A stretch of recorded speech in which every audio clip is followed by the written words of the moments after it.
O Evangelho é necessário ser anunciado. A palavra de Deus é necessária ser pregada. Porque os dias são próximos. Os dias são maus. Já estamos vivendo os últimos dias da igreja aqui nessa terra. Sabemos que a vinda de Jesus está mais próxima de nós.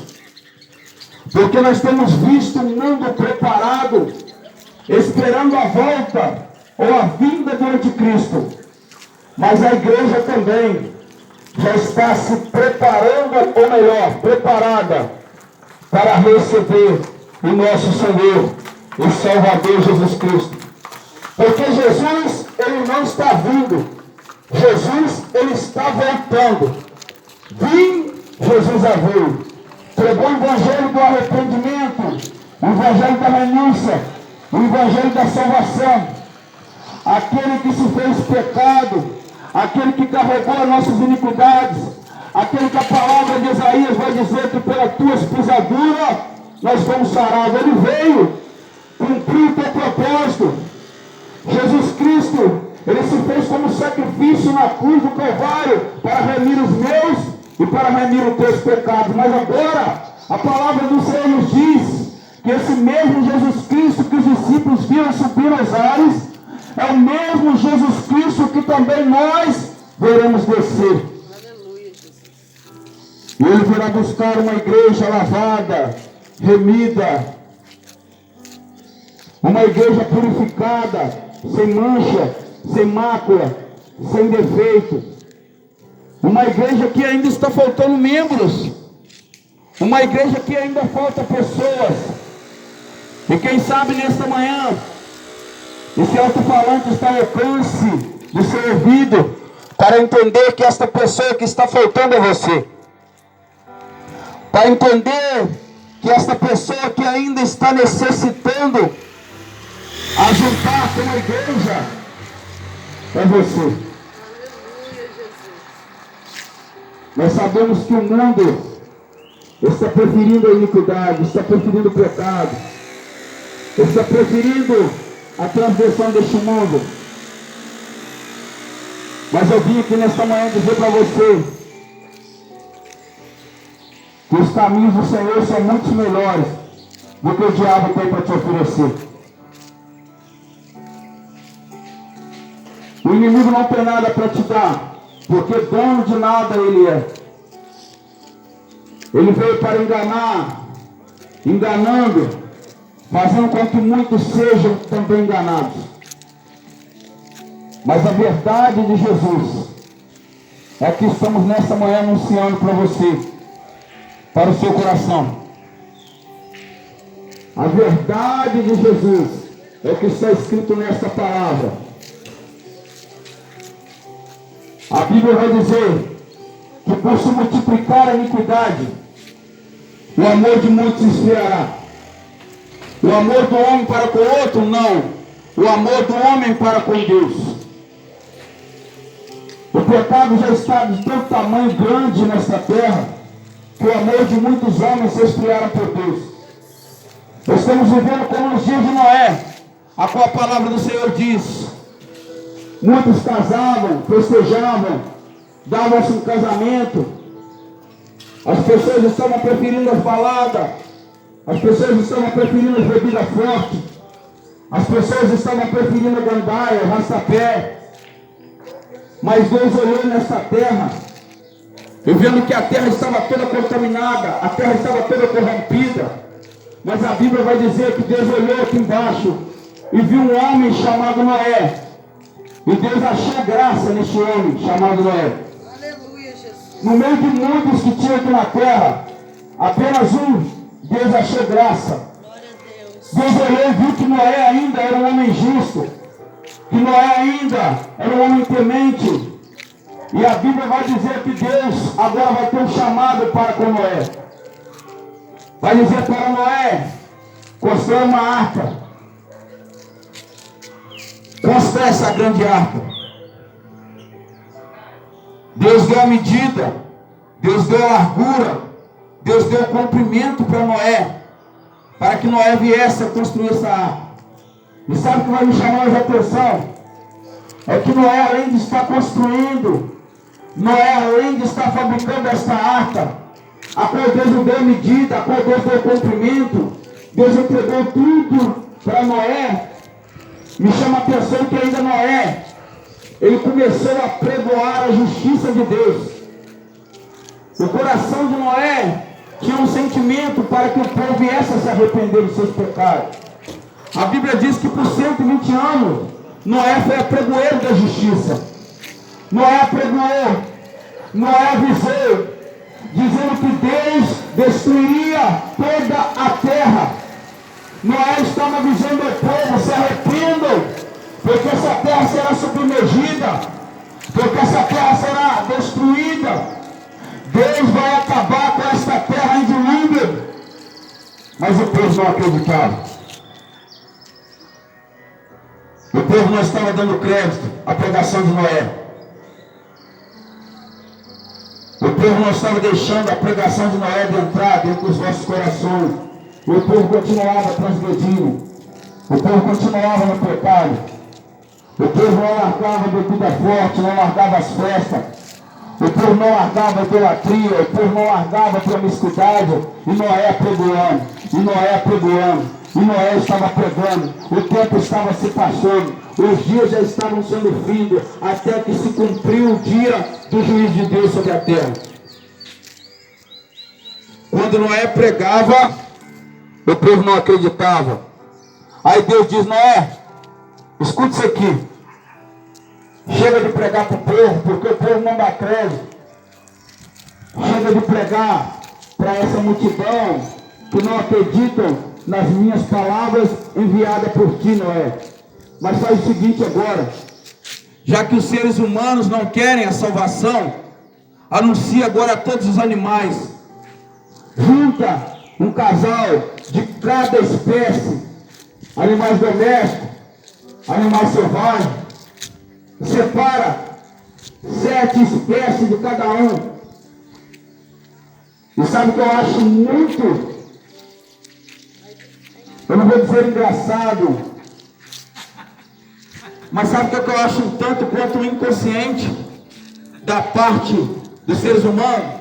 É que quando Noé, irmã Stephanie, pregava para o povo, ninguém dava crédito na pregação. Mas quando Noé chamou os animais, que segundo a ciência vai dizer que são irracionais, os animais irracionais tiveram um raciocínio que os seres humanos não tiveram.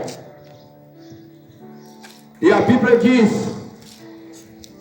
que quando Noé chama o casal de cada animal,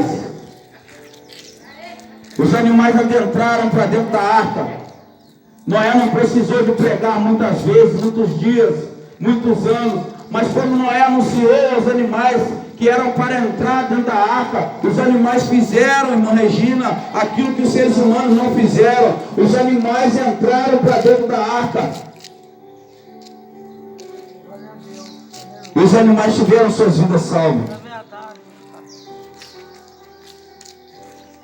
E sabe o que eu aprendo com isso? É que muitas das vezes Deus tem usado profetas, servos, pregadores, para anunciar o Evangelho do Reino para pessoas que talvez estão distantes da presença de Deus, que talvez estão afastadas da presença de Deus, ou talvez estão até mesmo no engano de muitas instituições religiosas, denominadas como igreja, que diz que você pode vir como está, que diz que Jesus só quer seu coração, mas não quer sua obediência, dizendo que depois que Jesus Cristo morreu naquela cruz, você não precisa mais se santificar, você não precisa mais orar, você não precisa mais largar o pecado, você não precisa mais largar a sua promiscuidade, você não precisa mais largar a sua idolatria, você pode viver do jeito que você quer, você pode viver do jeito que você está, e Jesus Cristo não liga para isso. Isso é mentira, isso é engano. Quando alguém prega para você que Jesus Cristo te quer da maneira que você está, ele não tem amor para com a sua alma. Lucas 9:23, Jesus Cristo diz: aquele que quer vir após mim, negue-se a si mesmo de dia em dia, toma a tua cruz e siga-me. O Evangelho é renúncia, o Evangelho é cruz, o Evangelho é renúncia, o Evangelho é cruz. Para adentrarmos dentro do reino dos céus, é necessário ter renúncia. O reino dos céus, a porta para entrar para lá estreita, ela não passou por reforma e nem vai passar. Ainda que muitos aí tenham pregado o evangelho da porta larga, que estão somente preocupados com o seu dinheiro, que somente estão preocupados com o que você tem no bolso, que somente estão preocupados com o seu dízimo, com a sua oferta. Mas eu vim aqui nessa manhã dizer que eu ainda estou preocupado com a tua salvação, que Jesus Cristo ainda envia profetas, envia servos, envia mensageiro, envia missionário, não aqueles que ficam só apenas dentro de quatro paredes, mas Glória a Deus. Aleluia. É verdade, Deus. Salva os corações. Mas Jesus Cristo, Ele ama tanto a tua alma que Ele veio esta manhã para vir até a porta da tua casa, anunciar que Ele está voltando, para buscar uma igreja lavada, uma igreja remida, uma igreja purificada pelo Espírito Santo e pelo sangue do Cordeiro.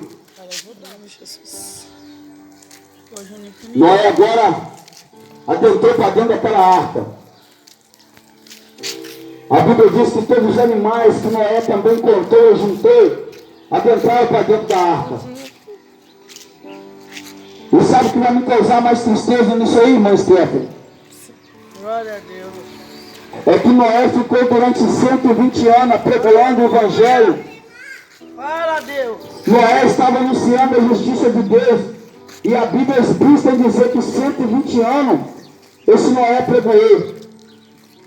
E o povo que estava casando não ligou na pregação de Noé. É, Jesus. O povo que estava bebendo não deram atenção ao anúncio do profeta Noé. O povo que estava se dando em casamento, que estava festejando, o povo que preferia as baladas do que ouvir o anúncio de Deus, o povo que preferia a idolatria do que ouvir o anúncio de Deus, o povo que preferia ficar atrás daquilo que não agradava aos olhos de Deus, do que dar crédito à pregação de Noé. E quando Noé adentra para dentro desta arca, os animais também adentram com Noé. A Bíblia diz que quando a porta é fechada, eu não creio que o homem fechou, mas o próprio Deus fechou a arca do lado de fora e lacrou aquelas portas. Mero. E a oportunidade que o povo não pegou, e a palavra que Noé pregou, que o povo não deu crédito, e que os animais foram mais racionais do que os seres humanos e adentraram para dentro daquela arca. A Bíblia vai dizer que por 40 dias e 40 noites caiu chuva sobre a face da terra. E aonde tinha rugido e barulho de festa, irmã Esther, aonde tinha barulho de arrastapé, barulho de casamento, barulho de balada, aonde tinha cheiro de perfume, aonde tinha cheiro de pecado, depois de 40 dias e 40 noites chovendo, agora vai ter cheiro de carniça, vai ter cheiro de podridão, vai ter mau cheiro. Sabe por quê? Porque aonde o povo estava usando para pisar em pecado, viver em pecado, agora estava com podridão, agora estava com cheiro de carniça, porque corpos, depois que as águas baixaram, estavam expostos sobre a terra. Sabe o que me traz memória nisso? O que aconteceu recentemente no Rio Grande do Sul. Aquela terra que 3% das pessoas que moravam ali eram evangélicos. E 97% adoravam a idolatria, a bruxaria, a promiscuidade. Porque recentemente apareceu aí nas redes um vídeo dizendo que um dos maiores cemitérios de Exu está situado no Rio Grande do Sul. O cemitério da Maria Padilha, o cemitério da Pombagira, o cemitério do Exu do Lodo, o cemitério de demônios estava ali no Rio Grande do Sul. E 3% da população que era crente estavam pedindo ajuda, estavam pedindo oração aos demais irmãos de outras cidades, de outra denominação, porque 3% dos evangélicos estavam lutando contra 97% que estavam com a vida dedicada a demônios. A luta é grande no mundo espiritual para aqueles 3% que estavam ali, Mas aqueles 3% que estavam com o joelho dobrado tiveram a resposta de Deus, porque Deus tem compromisso com aqueles que têm compromisso com Ele. E aqueles 3% oravam pedindo misericórdia, porque a bruxaria no Rio Grande do Sul era tão tamanha que o pouquinho de cristão que tinha ali não estava resolvendo a situação. Mas quando Deus resolveu intervir no meio, Deus mandou as comportas se abrir. E muitos acham que aquela usina foi aberta por homens, criminalmente falando. Mas aquela usina não foi aberta por homens. Aquela usina foi aberta por Deus. Aleluia. Aí eu pergunto para você, cadê o cemitério da Maria Padilha agora? Cadê o cemitério do Exu do Leito? Cadê o cemitério da Pombagira? Cadê? Cadê os bruxos? Cadê a bruxaria? Cadê a feitiçaria do Rio Grande do Sul? Cadê? Será que alguém pode me dizer? Porque quando as imagens começaram a aparecer, sabe que estava explícito sobre a terra, irmã Esther? Corpos de boi fedendo. Corpos de pessoas fedendo. É triste dizer aqui, mas eu tenho que falar a verdade para você. Até corpos de criança estavam fedendo sobre as águas, sobre o lodo, sobre o resto que sobrou da cidade do Rio Grande do Sul. Foi como no dia de Noé, porque quando a palavra era pregada, ninguém deu crédito. Mas quando Deus começou a intervir, aí já era tarde demais. Só que eu tenho uma boa notícia, que aquelas criancinhas que perderam as vossas vidas, elas tiveram um lugar no reino dos céus. Mas me fala os adultos, que viveram a vida para Maria Padilha, que viveram a vida para Exu, para feitiçaria, para idolatria, carregando Deus estranho nas costas, fazendo sacrifício para idolatria, que adoravam a Deus Baal, mas não adoravam o Deus vivo. E eu tenho uma notícia para dizer para você nesta manhã: enquanto você tem fôlego de vida na face dessa terra, adore Deus vivo. Não espera as mãos de Deus pesar sobre a tua vida. Não espera o juiz de Deus que está por vir sobre essa terra. Não espera Deus colocar o dedo e intervir, onde você pode mudar o rumo da sua história.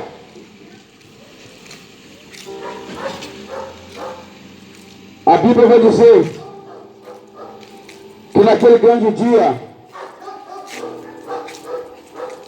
muitos vão estar sobre a cama de verme. Muitos vão ser lançados no fogo do inferno, onde o fogo não se apaga, mas vive eternamente o fogo, onde os vermes não cessam, onde o ranger de dente e o tormento vai ser eterno. Jesus Cristo, Ele foi o pregador que mais falou do inferno do que qualquer outra coisa na Bíblia Sagrada. Jesus Cristo alertava o povo do inferno. Jesus Cristo dizia: arrependei-vos, que é chegado o reino de Deus. Arrependei-vos, que é chegado o reino dos céus. Se arrependam dos vossos pecados. Se arrependam das vossas Glória a iniquidades. Deus. Aleluia. Se convertam a Jesus Cristo. Porque os dias são maus, os dias estão próximos. A vida de Jesus será boa para a igreja, mas a vida de Jesus será má para aqueles que estão afastados da tua presença. Ei, eu vim nessa manhã aqui para dizer para você, talvez essa verdade nessa manhã que você está ouvindo, você não ouve dentro de muitas igrejas. Talvez até mesmo a sua denominação que você congrega, você não ouve uma palavra dessa da verdade. Porque muitos estão preocupados somente com o seu dízimo. Muitos estão preocupados somente com as suas ofertas. Mas muitos não estão preocupados com a tua alma. Mas eu quero dizer para você, a sua oferta não te leva para o céu. O teu dízimo não te leva para o céu. Aquilo que você contribui para a casa de Deus não vai contribuir para te levar para o céu. Deixa eu dizer para você, o céu é real, assim também como o inferno é real. E o caminho para o inferno começa numa vida sem Deus. Escapa-te por tua alma. Tenha a tua salvação. Não deixe a tua alma caminhar para o inferno enquanto você pode livrar-a de lá. É verdade, Deus. Não pense que a oração dos outros vai livrar sua alma do inferno. Não pense que sacrifício, que idolatria vai livrar sua alma do inferno. Não pense que contribuições monetárias e financeiras vai livrar a sua alma do inferno, mas o que vai livrar a sua alma do inferno é você se arrepender dos teus pecados, aceitar a Jesus Cristo, entrar na tua vida e fazer mudança. Aleluia.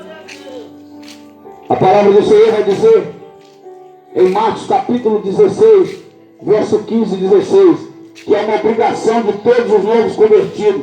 Eu não digo que é uma obrigação só para a igreja, mas é uma obrigação para todos aqueles que aceitam o Evangelho de Jesus. E diz no verso 15, ide e pregar o Evangelho a toda criatura. E qual será o benefício disso, pregador? Porque aquele que crê e foi batizado, ele será salvo. Mas também terá um malefício.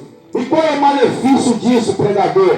Porque aquele que não crê, irmã Regina, ele não precisa adulterar, ele não precisa carregar uma imagem de gesso, ele não precisa profanar, ele não precisa beber, ele não precisa prostituir, ele não precisa pecar. Mas a Bíblia vai dizer que aquele que não crê, ele já está condenado. Glória, glória, glória a Deus. Se você não entender, eu quero repetir de novo. A Bíblia diz que aquele que crê e for batizado será salvo. Mas aquele que não crê, ainda que ele não peque, ele já está condenado. Deixa eu dizer para você. Se você não crê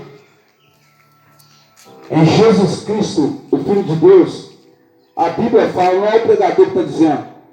Marcos capítulo 16, verso de número 15 e 16, no 16 diz assim: aquele que crê e for batizado será salvo, mas aquele que não crê, ainda que ele não peque, a Bíblia diz que ele já está condenado. Glória a Deus. Porque aquele que não crê em Jesus Cristo, a condenação já é certa para a vida dele. É por isso que eu vim aqui nesta manhã como um atalaia de Deus para a tua vida. Aleluia. Crê no nosso Senhor e Salvador Jesus Cristo e será salvo tu e a tua casa. Crê no Senhor e Salvador Jesus Cristo e será salvo tu e tua casa. Crê no Senhor e Salvador Glória, Jesus Cristo. glória a E será Deus. salvo tu e tua Aleluia. casa. Quer salvação para a tua vida? Crê em Jesus. Quer salvação para a tua casa? Crê em Jesus. Quer salvação para a tua família? Crê em Jesus. Quer salvação para os teus entes queridos? Crê em Jesus. Mas irmão, mulher, pregador, os meus entes queridos estão longe, estão distantes, mas através da tua oração, através da tua busca, a Bíblia diz que o Espírito Santo também se manifestará a eles. Manda fogo, Deus. Louvado seja Deus. Aleluia.